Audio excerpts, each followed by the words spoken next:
Ova reka se zove Beušnica i uliva se u reku Neru. Znači ovo nije bila reka Nera.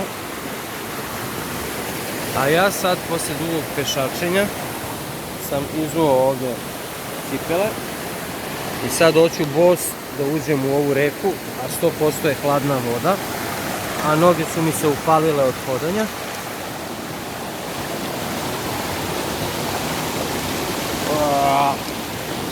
Ali je ladna voda.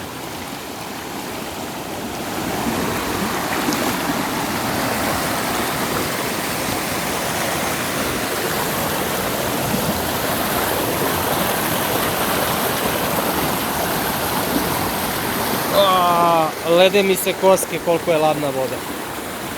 Zato je ovako bistra i čista i nema žabokrečine i algi. Jao. Led. Ovo je voda led ledena. Pobelele su mi noge od hladnoće.